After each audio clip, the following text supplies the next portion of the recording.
Hello there. Thank you for clicking on my link and watching this video. As you know, I've been doing a lot of videos on poverty and helping the poor, what God wants us to do, and I feel like it's something I need to remind everybody of, and I have a challenge with all my wonderful viewers. And the challenge is that when you go out, you think about it, ask the Lord to open your eyes and see what you can do to help somebody that comes into your life. It could be anybody, anywhere, anytime.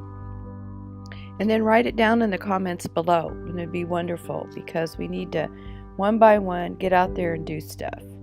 And I just want to share some scriptures with you, because it's really vital that we do help the poor. There is no respect of persons.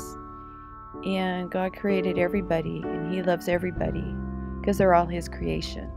So in 1 Samuel 2:8 it says, He lifts the poor from the dust, yes, from a pile of ashes, and treats them as princes, sitting in the seats of honor. For all the earth is the Lord's, and He has set the world in order. In Proverbs 14:31, anyone who opposes the poor is insulting God who made them. To help the poor is to honor God. 1 John 3:17.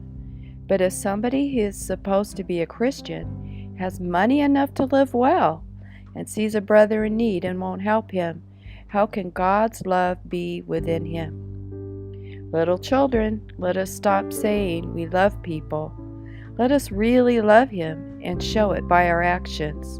Then we will know for sure by our actions that we are on God's side, and our conscience will be clear even when we stand before the Lord. Proverbs 21:13. He who shuts his ear to the cries of the poor will be ignored in his own time of need. James 2:14. Dear brothers, what's the use of saying you have faith and are Christians if you aren't proving it by helping others? Will that kind of faith save anyone? Will you have a friend who is in need of food and clothing, and you say to him, well, goodbye, and God bless you, stay warm and eat hearty, and then don't give him clothes or food, or what good does it do? So you see, it isn't enough just to have faith. You must also do good to prove that you have it.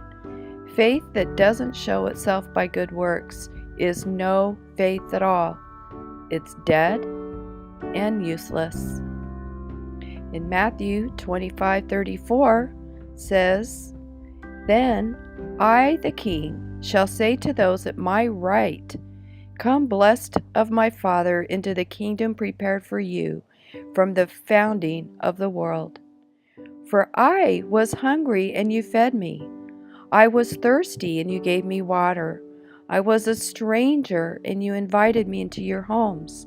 Naked, and you clothed me. Sick, and in prison, and you visited me. Then these righteous ones will say, Sir, when did we ever see you hungry and feed you, or thirsty and give you anything to drink, or a stranger and help you, or naked and clothe you? When did we ever see you sick or in prison and visit you? Then I, the King, will tell them, When you did it to these, my brothers, you were doing it to me. Then I will turn to those on my left and say, Away with you, you cursed ones, into the eternal fire prepared for the devil and his demons. For I was hungry, and you wouldn't feed me, thirsty, and you wouldn't give me anything to drink, a stranger, and you refused me hospitality, naked, and you wouldn't clothe me, sick, and in prison, and you didn't visit me. Then they will reply, Lord, when did we ever see you hungry or thirsty, or a stranger, or naked, or sick, or in prison, and not help you? And I will answer, When you refused to help the least of these my brothers, you were refusing to help me, and they shall go away into eternal punishment, but the righteous into everlasting life. Those are pretty hard scriptures. Keep your eye open. There are 43.5 million people in America a developed country living in poverty, and that number is growing due to the marginalization of the middle class, the lowering of wages and hours, and the increase in rates and the cost of goods. One day you don't know if you're going to be the one that's going to fall upon hard times and have to step off the ladder. And then if you have children, those children, your children, could be raised in poverty as well, and it will be even harder for them to get out of it. So I admonish you, even the drunkards of all drunks and the drugs of all druggers that are stumbling out there need food, they need clothing, and they need prayer. So please, I give you a challenge. Pass this along and challenge others, and post comments below. Thank you. Bye-bye and God bless.